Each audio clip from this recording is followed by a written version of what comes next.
요한복음 12장 12절로 19절까지 우리 다 같이 한 목소리로 합독하겠습니다.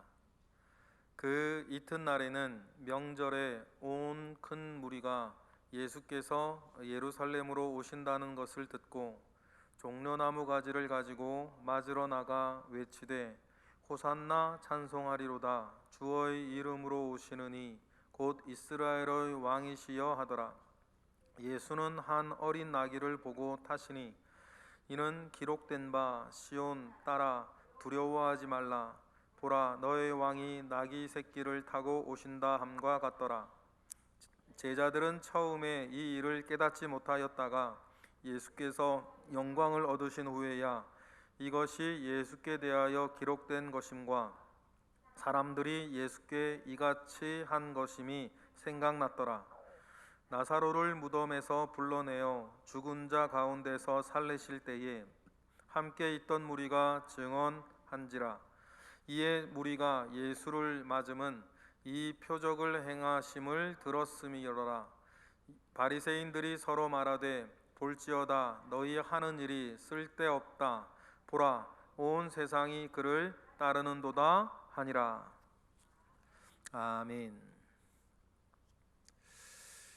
요한복음이 21장까지 있는데 12장, 실제적으로는 11장부터 예수님의 마지막 그 일주일의 이야기를 하고 있습니다.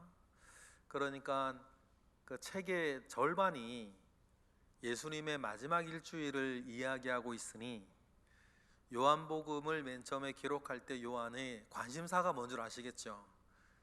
요한은 사복음서 중에서도 특별히 더 예수님의 마지막 순간, 부활하시는 이후에 그 모든 순간들을 사람들에게 알리고 증언하는 것을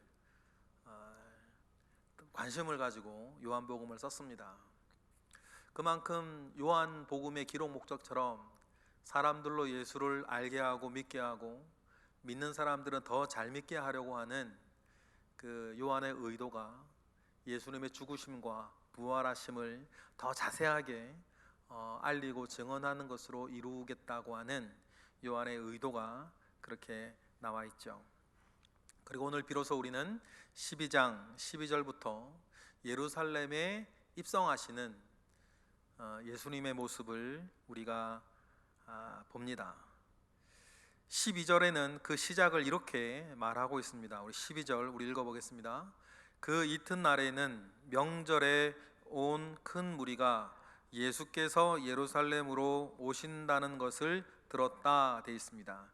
그 이튿날이라고 하면 베다니에서 시몬의 집인지 나사로의 집인지는 우리가 조금 더 살펴봐야 되긴 하지만 그 베다니에서 예수님께 마리아가 향유 옥합을 깨뜨려 주님의 장례를 그렇게 준비하는 이 신비한 일을 한 그 다음 날, 그 이튿날입니다.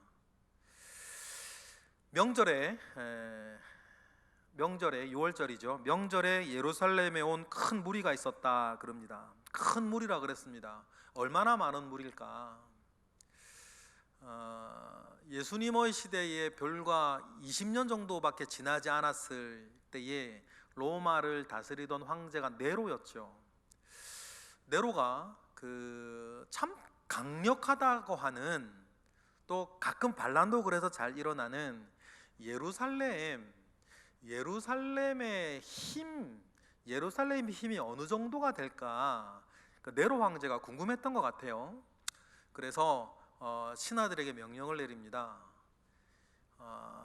예루살렘에 사람들이 제일 많이 모일 때 몇 명 정도나 모이나 계산을 좀 해라 라고 명령을 내려요. 그러니까 로마의 신하 관리들이 조사를 합니다. 그리고 예루살렘에 유대인들이 제일 많이 모일 때가 6월절이라는 것을 알아요.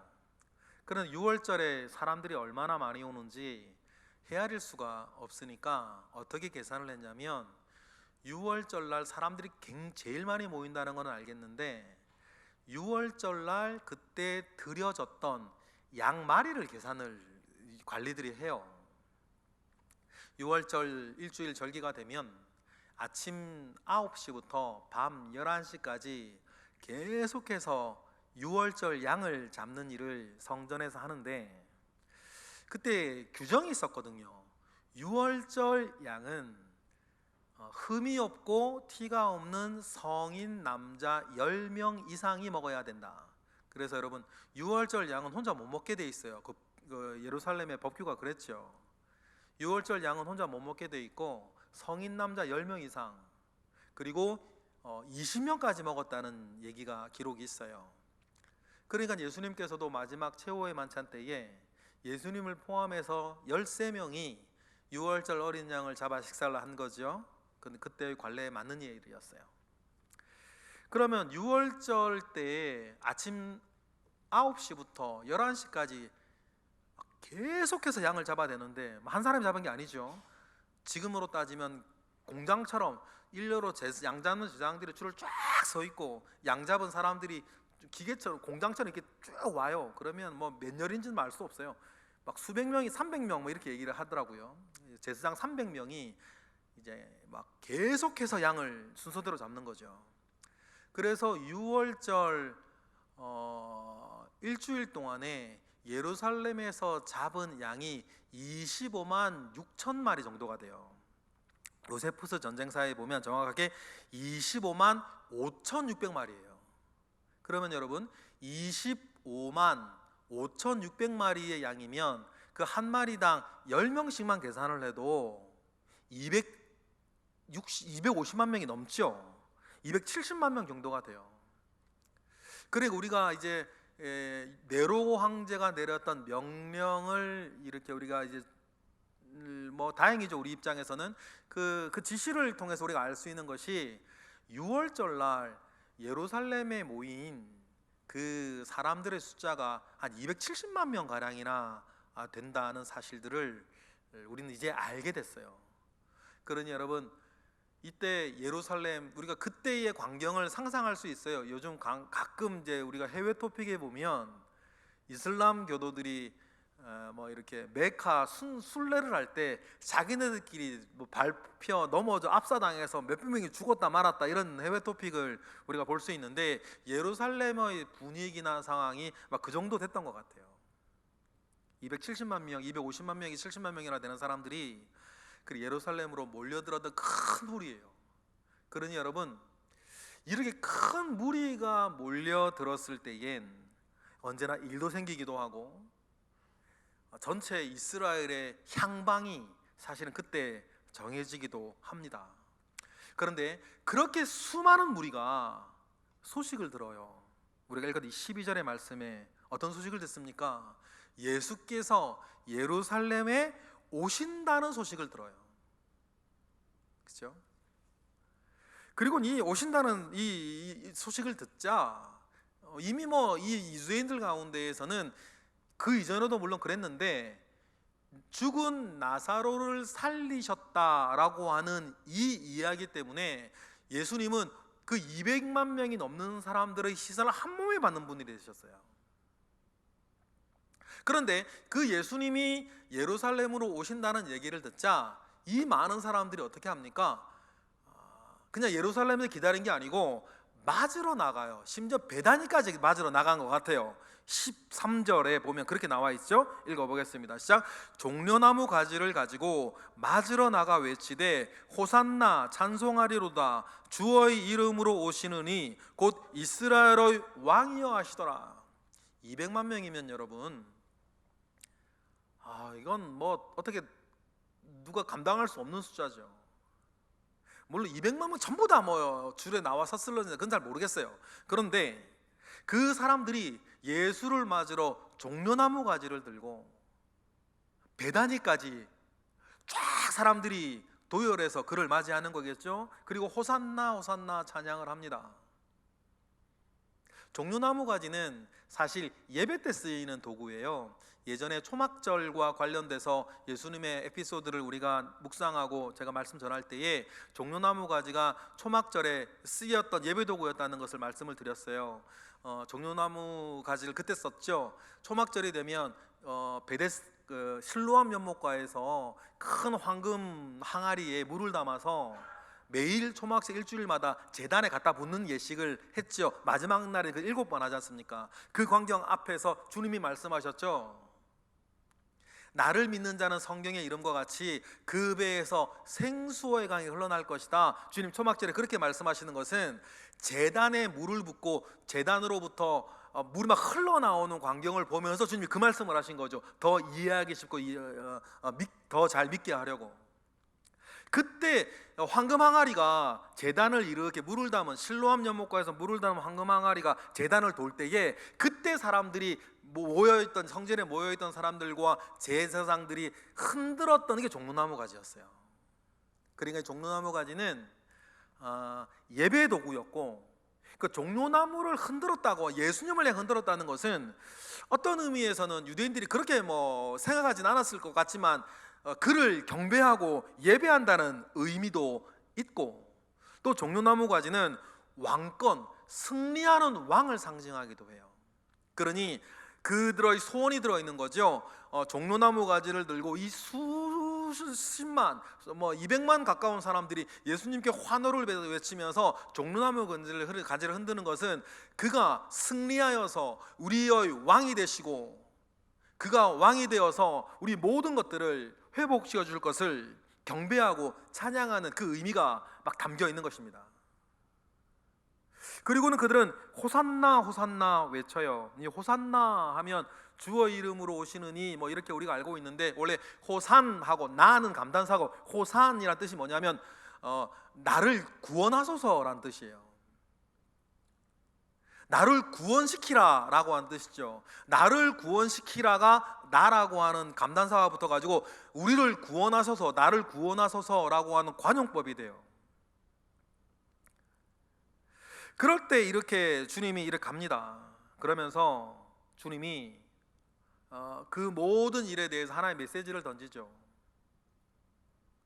먼저 스가랴 9장 9절에 보면 이 사람들이 외치던 호산나의 이야기를 이렇게 이야기를 하고 있어요.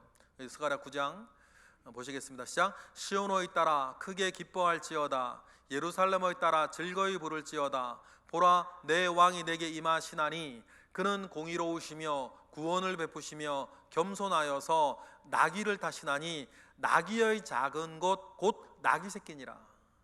주님이 이 말씀을 기억하셨던 것 같아요. 아시고 이 말씀을 이루기 위해서 예루살렘으로 들어가실 때에 나귀 새끼를 타기로 주님은 기억하십니다. 그래서 14절에 보면 종려나무 가지를 흔들고 있는 사람들 사이에 한 어린 나귀를 보시고, 오늘 보면 14절이죠. 나귀를 보시고 타세요. 그런데 이 나귀를 보고 타신 건 아니었고, 마태복음에 보면 주님이 예루살렘으로 가시다가 나귀를 가져오라 그러시죠. 벳바게라는 곳에 이르렀을 때, 베다니와 예루살렘이 멀지 않습니다. 3km 떨어졌어요. 여러분 3km면 어디 정도일까요? 여기서 왕십리 정도 될까요? 짧은 거리예요. 예수님은 먼 거리를 걸어 다니시는데 굉장히 익숙한 분이셨습니다. 늘 걸어 다니셨으니까. 보통 사람들보다 훨씬 많이 갈릴리든 시론, 두돈, 베다니, 예루살렘 늘 주님은 걸어 다니셨죠. 며칠을 걸어 다니시는 분이셨어요. 그런데 여러분, 그렇게 걸어 다니시기가 익숙한 예수님께서 불과 3km 베다니에서 예루살렘으로 가실 때, 그것도 처음부터 타신 건 아니었고, 마태복음 21장은 그들 관계 이렇게 얘기하죠. 1절 읽어볼까요? 마태복음 21장 1절 다 같이 시작. 그들이 예루살렘에 가까이 가서 감람산 벳바게에 이르렀을 때에 예수께서 두 제자를 보내세요. 2절 이르시되 너희는 맞은편 마을로 가라. 그리하면 곧 매인 나귀와 나귀 새끼가 함께 있는 것을 보리니 풀어 내게로 끌고 오라 라고 하시면서 벳바게 주님 멈추세요. 사람들은 뭐하고 있을 때 종려나무 가지를 들고 막 찬양하고 자기 겉옷을 깔아서 예수님에게 양탄자처럼 깔아주고 있을 때 주님께서 짧은 거리 3km를 걸어가시는데 그 벳바게에 멈춰서 나귀 새끼를 가져오라고 말씀하셨어요. 그러면 여러분, 어린 나귀를 타는 것이, 그것을 통해서 주님은 이 모여있는 모든 사람들, 특별히 제자들에게 어떤 메시지를 던지고 싶으신 거예요. 어린 나귀가 상징하는 것이 있었거든요. 이스라엘 사람들 가운데에. 그 상징하는 것이 뭡니까? 스가랴 9장 10절에 나오죠. 읽어볼까요? 스가랴 9장 10절 다 같이 시작. 내가 에브라임의 병거와 예루살렘의 말을 끊겠고 전쟁하는 활도 끊으리니 그가 이방 사람에게 화평을 전할 것이요 그의 통치는 바다에서 바다까지 이르고 유브라데 강에서 땅 끝까지 이를 것이다 라고 하는 그 말씀처럼 예수님께서 왕이 되어 예루살렘에 들어가실 때에는 분명히 전해야 할 메시지, 평화의 메시지가 있었어요. 예를 들어 지금도 그런 어떤 소품들을 통해서 메시지를 전할 때가 있어요. 예를 들어서 감염병 사태 가운데에서 정부에서, 대통령도 마찬가지죠. 사람들 앞에 메시지를 전할 때는 꼭 뭘 입어요? 노란색 잠바를 입어요. 그죠? 만약에 북한과 어떤 급박한 일이 생겨서 뭐 전쟁과 관련된 일을 만약에 메시지를 전해야 한다면 대통령도 뭘 입어요? 근데 군복을 입을지도 몰라요. 근데 외교적인 어떤 정례를 이렇게 정중하게 보고할 때는 양복을 입죠.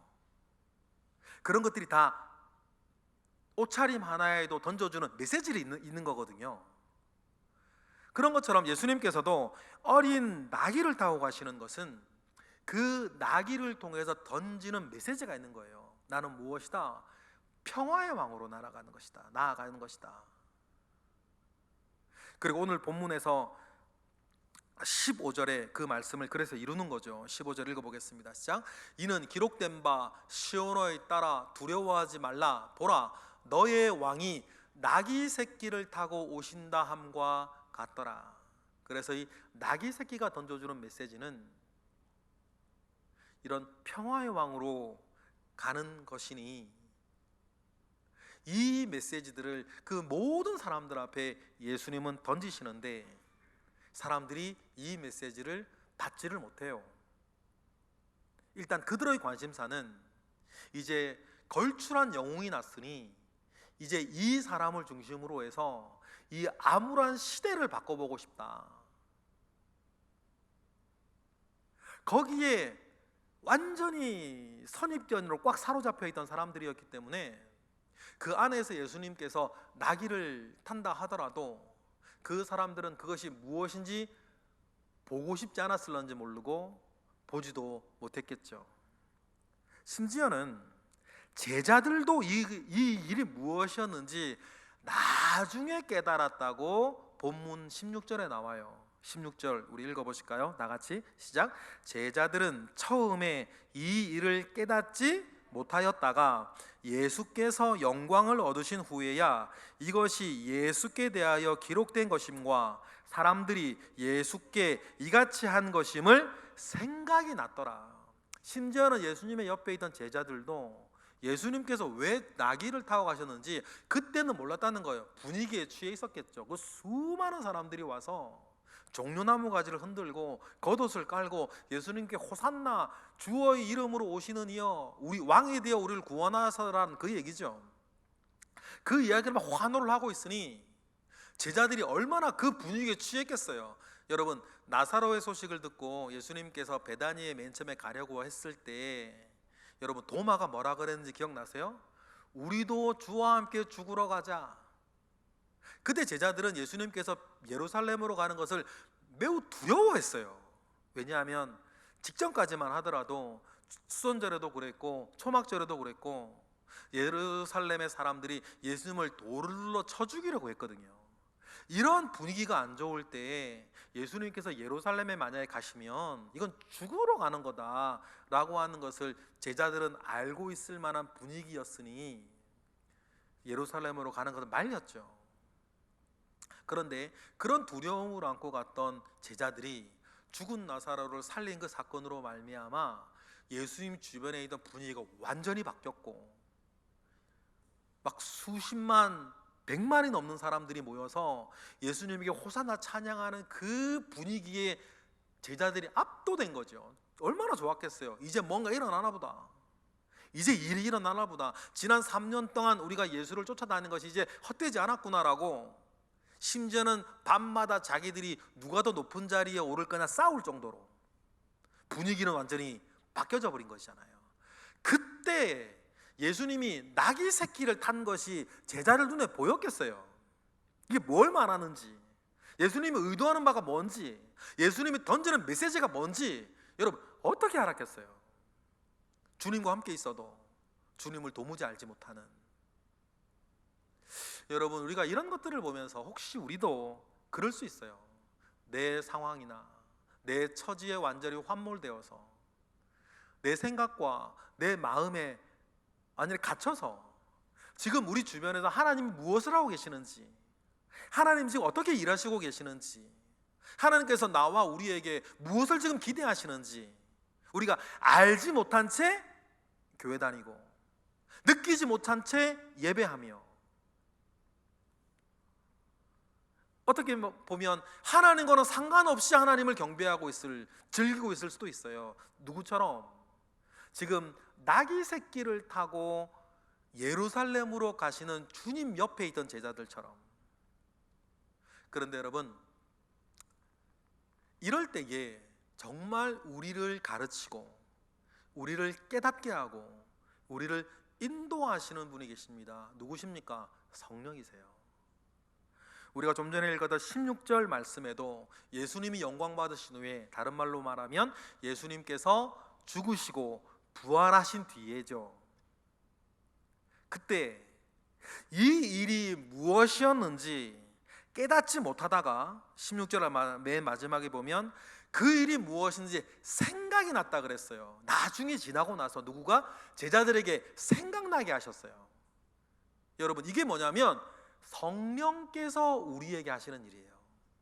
여러분, 성령께서 우리 가운데에서 일하시고 성령께서 우리 가운데 역사하실 때에 가장 흔하고 또 가장 중요한 일은 뭐냐면 우리에게 생각나게 하시는 거예요.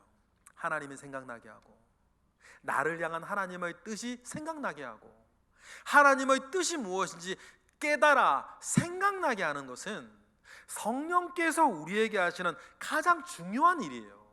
여러분, 그 성령을 구하시기를 원합니다. 그래서 우리의 삶의 형편 가운데에서도 무엇이 옳은지, 무엇이 지혜로운지, 무엇이 능력이 되는 것인지, 무엇이 유익한 일인지 내 생각이나 내 처지에 환몰되지 않고 생각나게 하시는 성령을 구하고 사모하시는 저와 여러분 되시기를 원해요. 성령은 그 일하시는 분이니까. 그래서 요한복음 14장 26절에 뭐라고 성령을, 보혜사 성령을 주님이 소개하십니까? 읽어보실까요? 시작. 보혜사 곧 아버지께서 내 이름으로 보내실 성령, 그가 너희에게 모든 것을 가르치시고 내가 너희에게 말한 모든 것을 생각나게 할 것이다. 할렐루야. 여러분, 주님은 성령을 우리에게 이렇게 소개하셨어요. 물론 성령이 우리를 뜨겁게 하고 박수치게 하고 예언도 하게 하고 은사도 주고 여러 많은 일들을 하지만, 주님께서 우리에게 성령이 누구이고 성령께서 우리에게 어떤 일을 하시는 분이시다라는 것을 주님이 우리에게 소개하실 때에는 이렇게 소개하셨어요. 가르치시고 뭐 하시게 하시는 분이다? 생각나게 하는 분이다. 여러분, 우리가 많은 일들이 있고 또 어떤 일상 가운데 살아갈 때에 우리가 성령으로부터 늘 익숙하게 알고 있어야 되는 것은 하나님의 선한 것이 우리에게 늘 생각나게 하시는 분, 그래서 그 생각으로 말하고 그 생각 안에서 행동하고 그 생각 안에서 살아가면 여러분, 우리의 삶이 얼마나 복되고 은혜롭고 지혜롭고 선하게 움직여 가겠어요. 그래서 여러분 느끼실 거예요. 하나님께서 우리에게 은혜 주실 때는 우리의 마음속에 살랑이는 은혜 한 줄기, 그래서 생각나게 하는 거예요. 문득. 그리고는 그 생각을 따라 우리가 말하고 행동했을 때 일어나는 그 역사들, 그런데 그 역사를 일으키시고 우리에게 보여주실 때에는 언제나 우리에게 주님께서는 생각 하나를 나게 하신다는 거죠. 여러분, 그것을 놓치시면 안 돼요. 지금도 성령께서는 우리 가운데에 생각나게 하십니다. 기억나게 하세요. 그래서 가르치셔요. 여러분, 그것을 잘 쫓아나가는 것이 우리가 신앙생활하는데 가장 중요한 것입니다. 가장 중요한 건 그게요. 생각나게 하시는 주님. 때론 이것은요, 우리의 옳은 길을 걸어가기도 하지만 우리가 낙심과 낭만과 시험 가운데 곤두박질칠 때에도 우리를 살리기도 해요. 그 대표적인 사람이 누구예요? 베드로예요. 베드로가 주님을 부인합니다. 주님을 3번 부인하는데 첫 번째 부인과 두 번째 부인은 무서워서 그랬다 쳐. 그런데 세 번째 부인은 그렇진 않아요. 1시간 정도 주님이 재판받는 것을 이렇게 지켜보다가 주님으로부터 큰 실망과 배신감 가운데에 베드로가 주님을 저주하죠. 그 무서워서 한 것도 아니었고 정말 베드로는 그때 주님을 그렇게 실망하고 주님을 미워하며 3번째 부인을 해요. 그럴 때 여러분, 3번째 부인을 할 때 성령께서 베드로에게 생각나게 하세요. 뭐를요? 우리 마태복음 26장 75절 읽어보실까요? 시작. 이에 베드로가 예수의 말씀에 닭 울기 전에 네가 3번 나를 부인하리라 하심이 뭐해서 생각나서 밖에 나가심이 통곡하니라. 여러분, 이때 주님의 말씀, 네가 닭이 울기 전에 네가 3번 나를 부인할 것이라고 하는 그 말씀이 베드로에게 생각나게 하신 분이 누구세요? 성령이세요. 여러분, 이래서 베드로가 산 것 아닙니까? 이래서 베드로가 살아난 거예요. 목숨도 살렸고 사도로서도 살아났죠. 이때 여러분, 이 말씀이 생각나지 않으면 베드로는 죽는 거예요. 누구처럼? 가룟 유다처럼.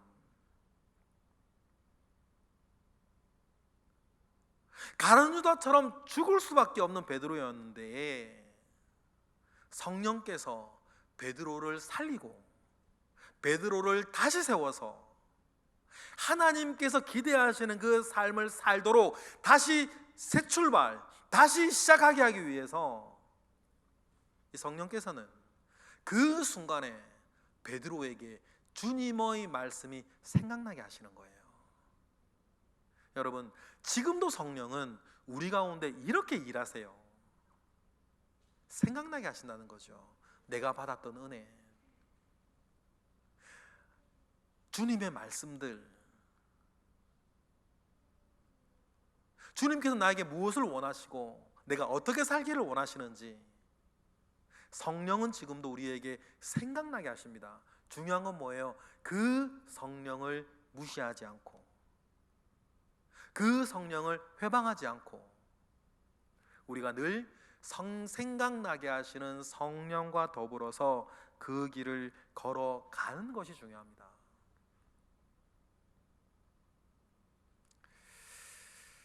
제자들도 마찬가지였죠.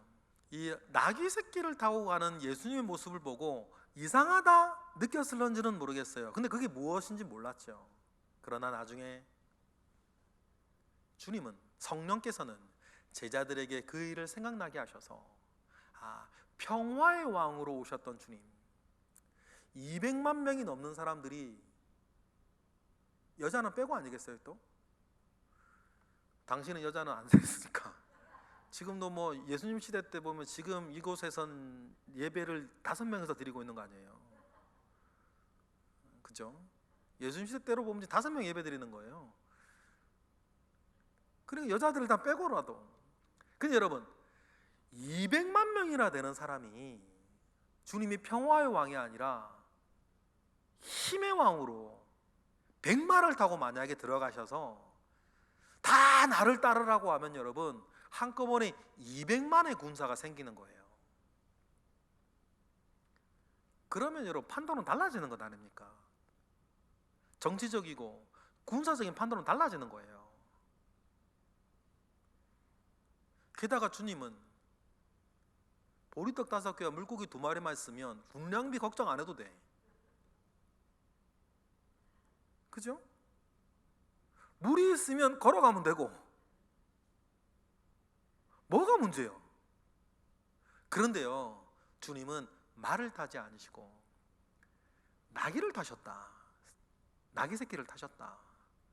여러분, 이것이 생각나면 이후의 제자들은 말입니다, 그 주님을 생각하고 복음을 전하고 핍박이 들어오고 많은 안 좋은 일이 생길 때 뭐를 들지 않아요?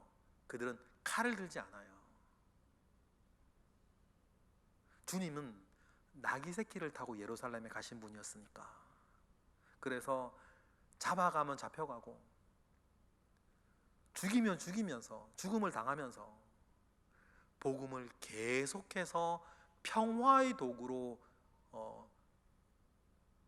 그들이 전하게 되었고, 그 전통을 이어받은 사람들은 국가 권력이 무슨 짓을 하든지 간에 상관하지 않고 나귀 새끼를 탄 주님처럼 복음은 그렇게 전해야 된다라고 하는 사실들을 그 사람들은 알았죠. 그렇게 얼마나 약해 보이고 무력해 보이고 어떤 사람들 눈에는 한심해 보이고 답답해 보이겠어요. 그러나 여러분, 2000년을 지나 지금 생각해 봅시다. 그렇게 무기력하게 전해졌던 복음은 지금 이렇게 돼 있고, 칼 들었던 사람들은 주님 말씀처럼 칼로 다 망했네. 그렇다면 여러분, 오늘 우리도 우리가 가야 할 길이 정해진 것 아니겠습니까? 나귀 새끼를 타셨던 그 주님과 같이 우리가 국가를 상대로 싸울 일은 설령 없다 할지라도 우리가 개인적인 일들 속에 남편에게도 아내에게도 이웃과 친구들에게도 칼을 들지 않고 나귀 새끼를 타신 주님처럼 평화의 왕으로 다가가시는 저와 여러분 되시기를 주님의 이름으로 축원합니다. 그래서 주님은 예루살렘에 이제 이렇게 입성하시죠. 진입하십니다. 마야 모여있는 모든 무리들은 스스로 증언해요. 17절처럼 증언하는 거죠. 분위기는 더 뜰 거예요. 그러면 17절에 사람들 모여있는 사람들이 광고를 해주는 겁니다. 증언을 해줘요. 17절처럼 읽어보실까요? 시작. 나사로를 무덤에서 불러내어 죽은 자 가운데서 살리신 때에 함께 있던 무리가 증언하기 시작하는 거예요. 여러분, CF보다 소문이 더 무서운 거 아시죠? 자기가 자기를 광고하는 것보다 다른 사람이 증언해 주는 것이 훨씬 더 강력한 거예요. 그래서 여러분, 하수는 자기 자랑 자기가 하고 고수는 자기 자랑 남이 하게 만드는 거 아니에요. 여러분, 하수로 살지 마세요. 하수로 살지 마세요. 내 자랑 내가 하면 그 참 가벼워요. 그렇게 할 필요가 없어요. 내가 살면 내가 뭐라 그럴까요? 칭찬받을 만하게 꾸준히 살면 내 자랑은 남이 해주는 거지. 그게 진짜지. 뭐 내가 이거 했다고, 내가 저거 했다고, 나는 뭐 이렇다고 저렇다고 얘기하면 저는 그렇게 느껴져요. 본인감만 내려가는 것 같아요. 뭐 주님이 나는 뭐 세상이 빛이다 뭐 그렇게 말씀하시기도 하셨죠. 그런데 여러분, 더 강력하게 주님이 메시아인 것을 증언하는 것은 세례 요한의 이야기, 또 죽은 나사로를 살린 그곳에 함께 있었던 무리들이 증언해 줄 때 여러분 더 강력해지는 것 아니겠습니까? 그래서 18절 같은 일들이 더 눈덩이 굴러가듯이 더 커지고 강력해지는 것 아니겠어요? 18절 읽어볼까요? 시작. 이에 무리가 예수를 맞음은 이 표적을 행하심을 들었기 때문이었어요. 여기에서 우리가 이 표적 행하심을 들어서 모인 무리를 생각하면서 우리가 종료주의를 지킵니다. 참 기쁘고 복된 날이에요. 그 순간만 보면 그래요. 그러나 우리가 일주일 뒤에 어떤 일이 벌어지는 건 또 아시잖아요. 어젯밤에 오늘 본문으로 묵상을 할 때 이 생각을 한번 해봤어요. 이 종료주일 날 주님을 환영하던 이 무리들과 벳세다 광야에서 오병이어의 기적을 체험하고 예수님을 따라다녔던 무리들과 뭐가 다를까? 사실 별로 다를 게 없어요. 주님은 벳세다 광야에서 오병이어의 기적을 기억하고 경험하고 주님을 쫓아왔던 사람들한테 이렇게 말씀하셨습니다. 너희들이 나를 쫓은 것은 표적을 본 까닭이 아니요 떡을 먹고 배불렀기 때문이다. 그렇게 말씀하시면서 그들을 내쫓으셨죠. 주님은 그들의 자기에게 보여주는 열성이 헛된 것임을 아셨어요. 그러면 여러분 지금도 봅시다. 죽은 나사로를 살리신 예수님을 향해 많은 무리들이 모였습니다. 주님은 똑같을런지도 몰라요. 너희들은 표적을 본 까닭이 아니요 내가 죽은 사람을 살렸기 때문에 나를 환영하는 것이다. 좀 다른 건 주님께서는 벳세다의 일에서는 사람을 쫓으셨고 지금 종료주일에서는 받으셨어요. 거절하지 않으셨죠.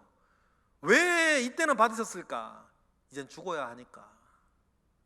벳세다 때는 시간을 좀 벌어야 했고 벳세다 직후에는 살으셔야 했고 종료주일에는 죽으셔야 했기 때문에 이들의 환호를 다 받으셨어요. 주님은 그렇고 사람들, 여러분, 우리가 신앙생활하고 교회를 다니고 믿을 때에 내 뜻대로 되지 않고 내 기도대로 되지 않고 내가 원했던 대로 되지 아니할 때, 여러분 어쩌면 진짜 믿음이 필요할 때는 그때예요. 만약에 내가 원하는 바와 내가 뜻하는 바를 하나하나 다 이루어지는 주님만 우리가 알고 쫓아간다면 우리의 믿음은 오병이어의 기적을 경험하고 주님을 쫓던 그 사람들의 것과 다르지 않을 거예요. 너희들은 표적을 본 까닭이 아니요 떡을 먹고 배부르기 때문에 나를 쫓는 것이다. 너희들은 표적을 본 것이 아니요 내가 죽은 자를 살린 기적을 보았기 때문에 너희는 나를 쫓는 것이다. 너희들의 믿음의 근거는 지금 잘못되어 있다는 거죠. 그러니 이 사람들이 다 동일하게 뭡니까? 자기들이 원한 바를 주님이 이루어 주지 아니하였을 때에는 다 떠나는 거예요. 어쩌면 우리의 믿음이 주님 앞에 그런 믿음이어야겠습니까? 그런 믿음은 사실은 믿는 게 아니라 주님을 이용하겠다는 거지. 그죠? 주님을 믿는 게 아니죠. 주님을 이용해서 내 뜻을 이루고 주님을 이용해서 내 욕심을 채우겠다는 것이죠. 겉모양은 비슷할지 몰라요. 주님께 환호하는 겉모양은 비슷한지 모르는데 그 믿음의 내용은 다른 것 아닙니까? 정말 믿음이 필요한 순간은 뜻대로 되지 않고 내 마음대로 되지 않고 내 욕심이 채워지지 아니하였을 때, 그래도 나는 주님을 사랑하고 그래도 난 주님을 믿겠는가? 여러분 진짜 믿음은 그때 나오는 것 아니겠습니까? 저나 여러분이나 주님 앞에 진짜 믿음을 가지고 진짜 믿음을 고백할 줄 아는 그런 사람들이 되기를 원해요. 아무리 사랑이 많고 환호하여도 우리가 며칠 지나지 않아 압니다. 주님이 자꾸 다른 길을 가시는 거죠. 벳세다 때도 그랬고 이 고난주간에도 그렇고, 그랬을 때 여러분 사람들은 냉정히 돌아서서 십자가에 달린 주님을 조롱하고 욕하는 사람들로 변하는 것 아니겠어요? 용인법이라고 하는 책이 있는데, 용인법이라고 하는 책이 뭐냐면 용인, 사람을 쓴다는 뜻이죠. 중국의 황제들이 내가 이 사람을 내가 쓸 것이냐 말 것이냐 결정할 때에 그 사람을 테스트하는 7가지 방법이 있더라고요. 그 중에 맨 마지막이 뭐냐면 6번째, 7번째가 이래요. 6번째엔 그 사람에게 모든 것을 줘본대요. 부도, 권세도 그 사람에게 모든 걸 줘본답니다. 그러면 그 사람이 어떻게 되나 보는 거예요. 그때 변하면 실격이에요. 우리도 뭐 그럴 수 있죠. 뭔가 잘 되고 직위에 오르면 변하는 사람들이 있어요. 그 사람은 크게 쓰기 어렵습니다. 마지막 7번째는요, 주었던 모든 것들을 한꺼번에 다 뺏어버린대요. 그때 변화도 그 사람 안 쓰는 거예요. 저는 그것이 성경의 내용은 아닌데 우리가 우리 스스로를 생각할 때에 주님이 나에게 어떤 분이신가? 나는 주님이 어떤 사람인가? 때로는 많은 것을 주시기도 하시고 때로는 있는 걸 다 가져가시기도 하실 때 우리가 욥처럼 과연 고백할 수 있을까? 주시는 이도 여호와시요 거두시는 이도 여호와시니 오직 여호와의 이름만 영광을 받으실지어다. 여러분, 그러한 믿음 가운데에 서 있어야 여러분 변치 아니하는 믿음 가운데에 우리는 나아갈 수 있지 않겠습니까? 여러분, 어쩌면 정말 믿음이 필요한 순간은 내 뜻대로 되지 않고 내가 기대했던 대로 되지 않고 내가 원하는 대로 되어지지 아니할 때에 어쩌면 우리는 그 순간이 주님 앞에 내 믿음을 고백해야 되는 순간이 아닌가. 정말 내가 어떤 믿음을 가지고 있는 사람이었는지 우리가 정말 고백해야 되는 순간은 그때가 아닌가 생각을 해봅니다. 그런 큰 믿음 가운데 있지 아니하면 어떤 일이 내게 생기고 어떤 일이 내게 생기지 않으냐 하느냐에 따라 우리는 이때 주님 앞에 모여있던 이 수십만 명의 사람들처럼 언제 어떻게 변하게 될지 모르기 때문입니다. 주님 앞에 온전한 믿음을 고백하며 사시는 저와 여러분 되시기를 주님의 이름으로 바랍니다. 이러한 큰 기적이 일어나는 현장, 근데 그곳에서도 도무지 기뻐하지 못하는 사람들이 또 있죠. 19절에 나오는 사람들이에요. 읽어볼까요? 시작. 바리새인들이 서로 말하되 볼지어다 너희 하는 일이 쓸데없다. 보라 온 세상이 그를 따르는도다 한탄하고 절망하는 사람들이 있어요. 여러분, 이것은 너무나 분명하게 내가 누구에게 속해 있는 사람인가를 드러내는 것입니다. 어쨌든 우리가 그 순간, 이 종료주일 이 순간에는 모든 사람들이 어찌되었든지 간에 기뻐하고 좋아하고 주님께 영광을 돌리며 호산나 주의 이름으로 오시는 이여 이렇게 말하며 영광을 올릴 때에 그때에도 절망하는 사람들이 있다. 이건 누굽니까? 전혀 주님과는 상관없는 사람들, 우리 예수 그리스도와에 속해지지 않은 사람들은 주님이 잘 되면 잘 될수록 육적으로도 그들은 안 되는 것이니 그들은 절망하고 낙심할 수밖에 없는 것 아니겠습니까? 최소한 여기에 있는 분들은 그런 분 없으리라 믿어요. 최소한 우리는 주님께 속한 사람들이니까. 그리고 이들은 이렇게 말을 합니다. 너희의 하는 일이 쓸데없다. 모든 사람들이 저를 따른다. 이게 그때 이들이 하던 일이 뭔지 우리는 알죠. 요한복음 11장 57절 이런 명령을 내렸었거든요. 제가 읽어볼게요. 이는 대제사장들과 바리새인들이 누구든지 예수 있는 곳을 알거든 신고하여 잡게 하라 명령을 내렸는데 이게 다 쓸데없는 일이 돼버렸지. 예수가 어디 있는지 알면 신고하라 그랬는데 주님이 공개적으로 등장하셨고 수십만, 200만이 되는 사람들이 예수를 칭송하고 있으니 우리들이 누구든 너희 하는 일이 쓸데없었다. 그들은 한탄하고 있습니다. 여러분, 이처럼 하나님이 하시면 모든 것이 순식간에 뒤집어지는 것입니다. 사람이 아무리 계획하고 계략을 짜고 이런저런 일 준비해 놓아도 하나님이 한번 움직이시면 여러분 한순간에 뒤집어지는 것 아닙니까? 여러분, 또 우리는 이런 하나님을 믿습니다. 우리의 사는 모든 사건 사고 속에서, 우리의 사는 이야기 속에서 이것을 바라고 저것을 기대하고 또 이것을 염려하고 저것을 걱정하며 우리는 살지만 우리가 우리의 사는 일에 대해서는 최선을 다해 살 것이지만 또 우리가 생각하고 늘 기대하고 있는 것은 뭡니까?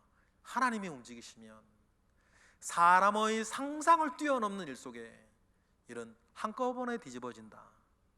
그렇기 때문에 우리는 겸손하기도 하고 그렇기 때문에 우리는 또한 주님을 바라보며 기대하며 오늘도 우리는 사는 것입니다. 중요한 건 무엇입니까? 내가 하나님께 속한 자가 되는 것입니다. 주님께 속한 자가 되는 것이죠. 그래서 하나님께서 큰 일을 일으키실 때에 그 일을 보고 우리는 기뻐하는 자, 하나님이 하시는 큰 일에 동행하고 동참하는 사람이 되지 않겠습니까? 오늘 말씀을 이렇게 마무리하면서 내가 주님 앞에 어떤 사람인가? 나의 믿음은 어떤 믿음인가? 생각나게 하시고 또한 깨닫게 하시는 성령과 더불어서 우리 하루하루의 일상들을 참 소중하게 주님 앞에서 살아가시는 저와 여러분 되시기를 주님의 이름으로 축복합니다. 기도하겠습니다. 할렐루야. 하나님, 감사와 영광 올려드립니다.